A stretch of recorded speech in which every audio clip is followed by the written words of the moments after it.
Hey, welcome back to the podcast. I'm your host, Miguel, and I've been on quite a hiatus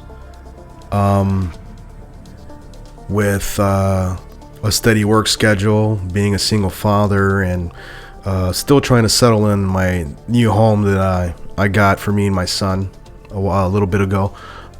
Just kind of slipped away from me, on top of other things like just trying to overcome the day-to-day heartaches, you know.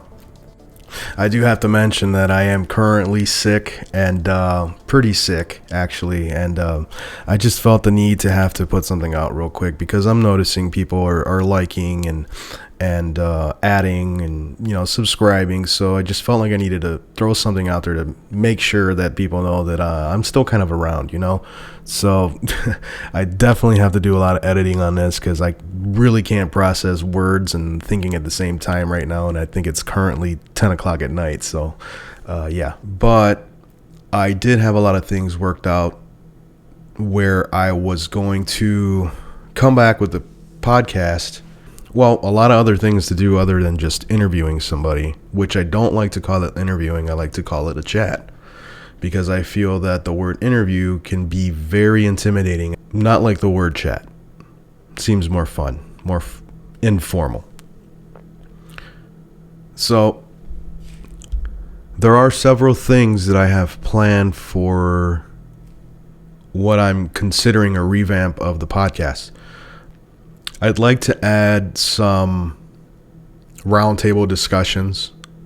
I have a good friend of mine who agreed to be somewhat of a co-host, and him and I always bounce around ideas, and we talk about pretty much the same kind of similar stuff. Anything weird, anything eerie and paranormal, supernatural, strange, unexplainable. So, along with him, my son has also wanted to join.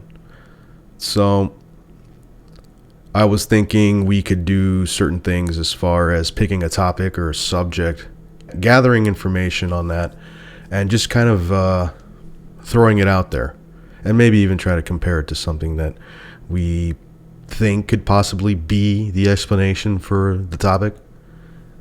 Also, I've been searching the web for stories, and there is a lot of crazy, strange, unexplainable, just odd, weird stuff that people write that they have encountered or stories they've heard secondhand through somebody else. So I was thinking about possibly reading some of the stories they find on the web. Also, there are websites with plenty of amazing stories people turn in to kind of gather all the information that they can on the subject to kind of relate to. The person that experienced something can try to find whether or not there's other people out there that have experienced this.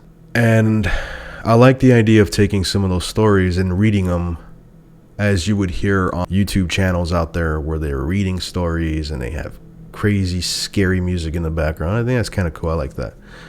And we're also playing with the idea of doing some on-location type I don't want to say ghost hunts, but like on-location type deals where, people go out there and they just kind of investigate. So investigation sounds way better than calling it hunting. So ghost investigations. So this is just a little update. Things are things are slowly coming together, and I am planning on coming back and putting more time into this channel. The subscriber number is pretty low, but it was just a little project that I wanted to try to dip my feet into, the pool of the paranormal. And it was fun. The stories that I've gathered were fun. I've talked to so many people in the short time that I've done this podcast, and gathered a whole bunch of crazy, just out there stories. And I do plan on sharing those on here.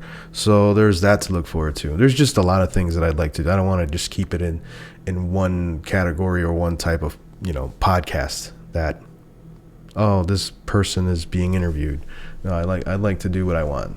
I want free range, the option to do whatever I want, because it's not easy finding somebody to sit down and record a conversation with when it comes to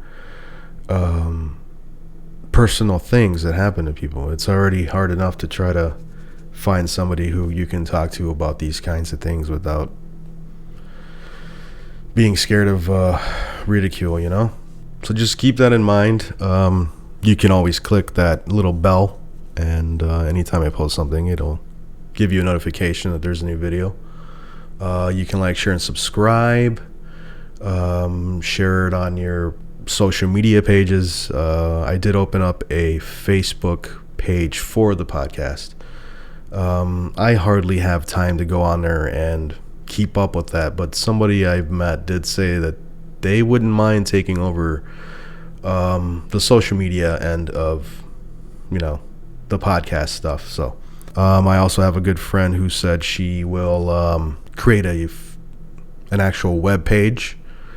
I am planning on making decals and maybe doing some sort of contest with getting a free decal if you leave a comment in one of the videos, and we'll just randomly pick somebody. I'm also going to get a messaging system, phone number, where you can call in, and if you don't want to be a guest on the podcast, you can always leave one of those messages, and we'll play it on the podcast, and then we'll probably talk about it towards the end of one of the podcasts. So it's going to be a podcast that has a mix of everything, and probably within one episode. There's no formula to it yet, so it's just a bunch of stuff that I'd like to do, and I think that it could probably work out if it's planned out right. So that being said, make sure to like, share, and subscribe. Go to the Facebook page like that. Click the post notification bell so that way you're informed anytime there's a new video. And I'm going to leave you with a couple little red stories that I had. So let's get into it. Story number 1. When I was around 10 years old, my family was moving back to our hometown in El Paso, where my dad was stationed on a base there. Our realtor, M, was showing us houses. So we pull up to this house, and it's overgrown with bushes and ugly crabgrass. The sidewalk is uneven and jagged, and even missing in some places. The white siding is pretty much brown by this point, with tree branches overhanging almost every inch of the roof. So all you can see is this cave-like entrance into the front door. M informs us, oh yeah, it's been on the market for years, and there is no electricity, so we will be seeing it in the dark. We go inside, and the sight that hits us is remarkably depressing. There is broken picture frames and glass all over the floor, as well as red splotches of some sort of powder are covering everything. A very large chest is in the center of the living room, about 5 feet in front of the door. The house smells like something old and wet, yet fresh and rotting at the same time. No one noticed the smell but me. We leave the living room, and all I remember next is going to look into the garage. Now remember, M told us there was no electricity and we would be seeing the house in the dark. The singular light bulb in the garage was glowing blue. Not a bright iridescent blue by any means, but a sickly dim blue that was just bright enough to illuminate the walls and floor and bathe the garage in the same shade of blue it was radiating. My parents and M both made a comment how that was weird and maybe there was some sort of charge going to the light through the power lines. I couldn't care less because what I was staring at was worse than any creepy light that was working when it shouldn't have been. There was something inside the garage. It looked like a human, or maybe what used to be a human, but it appeared wet. Its skin kind of looked like if you grabbed it, it would just slip right off. I could see veins through the skin, which was so pale it seemed almost see-through. This thing was emaciated. I could see all the ribs. I could see hip bones. Its arms and legs consisted of just enough fat in the thighs and upper arms that you could tell that's what they were and not just sticks slapped on a lump of flesh. The neck was just long enough to appear proportionately weird, and the head was turned to look straight at me. If you could even say it was looking, because where normal eyes would be, there was just holes. There was stringy clumps of hair hanging from the tops and sides of its head, and I got the sixth sense that it was happy to see me, almost as if it was thinking, finally. I could tell if it stood up, it would be tall, almost ceiling height, so about 8 feet. I watched this thing crawl on all fours, think hands and very long feet, not hands and knees, from the center of the garage directly under the light bulb. It crossed in front of me and my family and M and disappeared into the wall. It kept its head turned on me the whole time, and I followed it with my eyes the whole time. I don't remember even feeling scared in the traditional sense. I felt invited. I felt intrigued. And more than anything, I felt like it had been waiting on me. Just me. I felt like it was telling me, come in, make yourself at home. You're welcome here. My parents decided they were thoroughly creeped out, and without seeing the rest of the house, we left. They told them that they weren't interested, and that was that. We fired her shortly after because she made a habit of showing us abandoned houses in the pitch dark. I was the only person who saw that thing.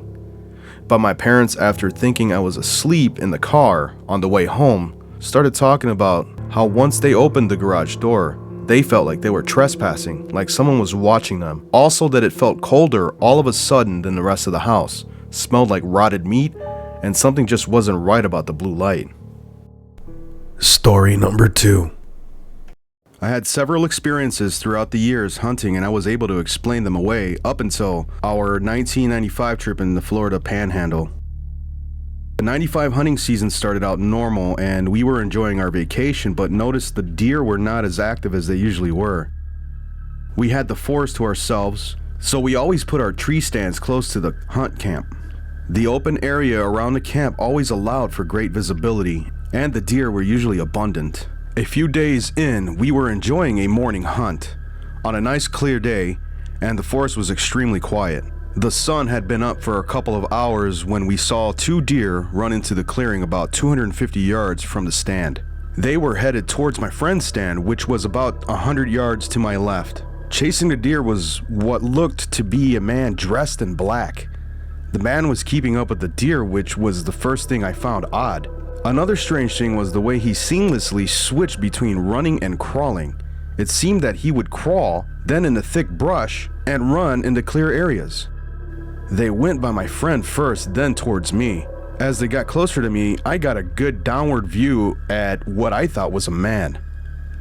He was crawling towards me, then I noticed he wasn't wearing clothes, but was covered with hair. He was about 6.5 feet tall and built like a basketball player with extra long arms. The hair was dark brown and longer in the back of his head and arms. He was crawling, not relying on his hands much, but instead of using them to separate the brushes while he snaked his way forward, I noticed his arms didn't seem to taper down, but seemed to be the same diameter the entire length. I couldn't see the face from my view, but noticed his head seemed to swivel up on his shoulders in an odd way. The crawling motion reminded me of a lizard or snake the way his hips swayed.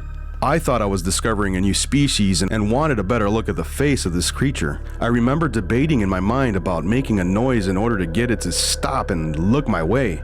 My fear was that if it turned my way, it would forget about the deer and come after me instead.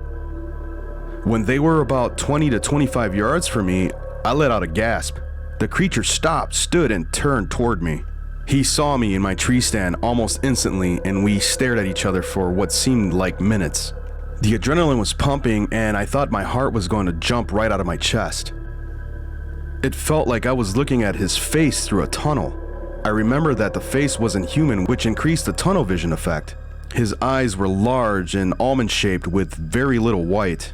The eye color was dark brown. He opened his mouth and gave me a snarling look. His teeth were square, larger than normal, and a few were broken.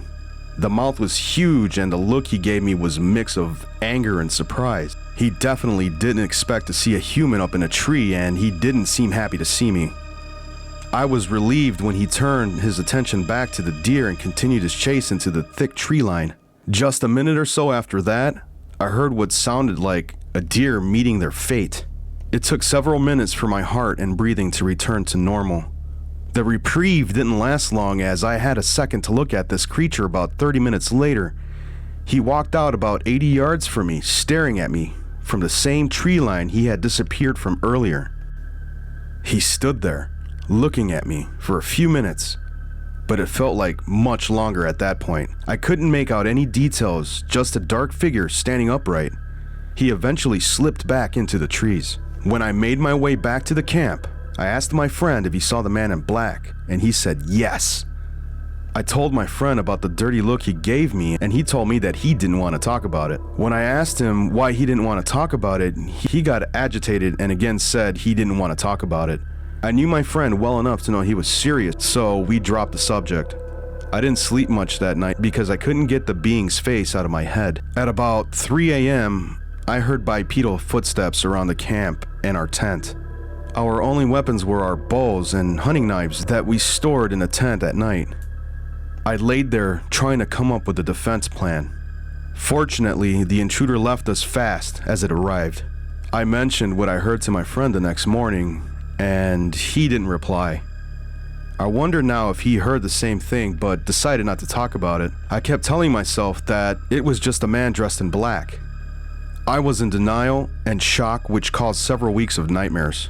I had nobody to talk to about this encounter, so I kept it to myself. I had to tell myself over and over that it was just a man, so I could finally sleep again. I spent a total of 8 bow seasons at the location and had many other experiences that I managed to put in the back of my mind. I didn't think much of the experience until I started checking into the Sasquatch subject on YouTube about 7 years ago. Now I believe that these were all Sasquatch related. My family thinks that I'm crazy, but I know what I saw. I feel fortunate that I had these experiences, but I don't believe I would hunt in the Panhandle again. Life is crazy enough without adding cryptid encounters to the list.